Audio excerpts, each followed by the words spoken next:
আচ্ছা, আপনি কি ডিরেক্টলি কাস্টমারের কাছে বিক্রি করেন নাকি দোকানের কাছে বিক্রি করেন? আমি সরাসরি কাস্টমার কাছে বিক্রি করি। কাস্টমার আপনার কাছে অর্ডার দেয় কিভাবে? স্যার আমি ভিডিও করি, আমার মার্কেটিংটা ইউটিউব এবং ফেসবুকে। তারা ওখানে আমি যে মাছ ধরতেছি, আমার জেলেরা মাছ ধরতেছে, মাছ লাফাইতেছে, এগুলো দেখতেছে সরাসরি। আপনি ইউটিউবের ফলোয়ার কত?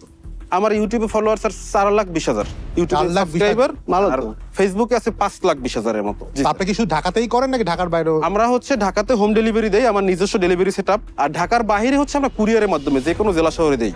এবং ফিশ ভ্যালির 70% কাস্টমার ফরেইনার, মানে যারা প্রবাসী, দেখা যাচ্ছে বাসায় কেউ নাই, আমরা আমাদের কাছে অর্ডার দেয়, আমরা মাছগুলো ওনার বাসায় পৌঁছে দিই। তো আপনার কোম্পানিতে শেয়ার হোল্ডার কতজন? আমার কোম্পানিতে বর্তমানে আমি একাই। তবে হ্যাঁ, আমি একাই।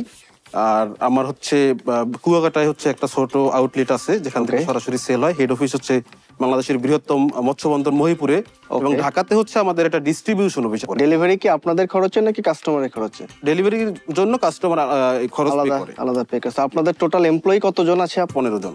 ব্যবসা শুরু কত সাল থেকে? আমার ব্যবসা শুরু করোনা প্যান্ডামিক থেকে, মানে 2020 থেকে। জি। রবির সৌজন্যে শার্ক ট্যাঙ্ক বাংলাদেশ দেখুন বঙ্গতে, পাওয়ার্ড বাই স্টার্টআপ বাংলাদেশ।